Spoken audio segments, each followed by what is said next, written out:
My question is for the Premier.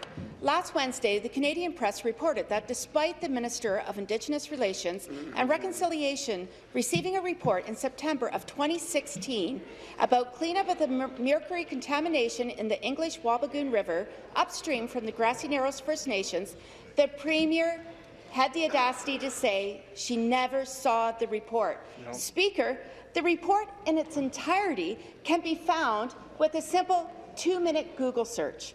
This is an issue which the government has had more than a decade to address. Is the Premier really saying that there is an entire year of inaction on this issue because her office couldn't perform a simple Google search? Thank you. Premier.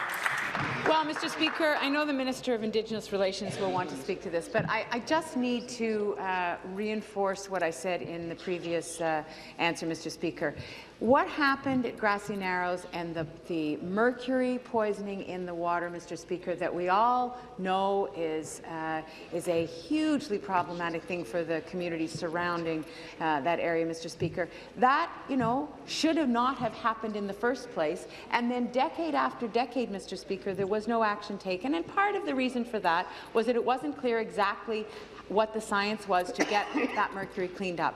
We know now, Mr. Speaker, what has to be done. We have set aside $85 million. That $85 million, Mr. Speaker, is already working. There are scientists there, Mr. Speaker, who are getting ready to put the infrastructure and the mechanisms in place to get that water cleaned up, Mr. Speaker.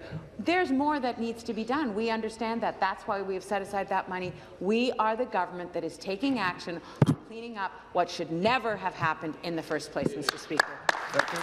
Supplementary. Speaker, this is an issue about competency and trust. This report, and I'm going back to the Premier with this report, yes, is the foundation of an $85 million cleanup fund, an important part of reconciliation with the Grassy Narrows and BC Hmong First Nation. Yet the Premier admits she knew nothing about this plan just last week. So this is very unsettling, Speaker. We would expect a Premier to have command of all of her files.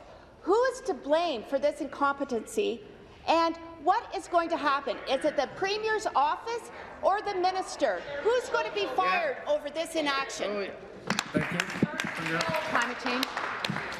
Minister of the Environment, Climate Change. Well, thank you, Speaker, and it's an opportunity for me to talk about some of the things that are happening in Grassy Narrows. Like my predecessor and the Minister of Indigenous Relations and Reconciliation, and indeed the Premier, our priority has been Grassy Narrows. It was the first community I visited when I became Minister of Environment and Climate Change.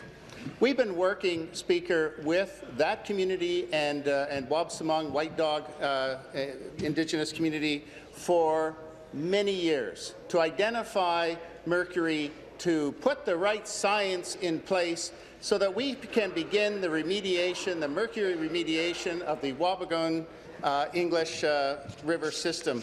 So last, we've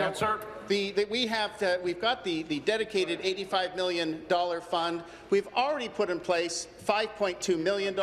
We have drills on site testing right now.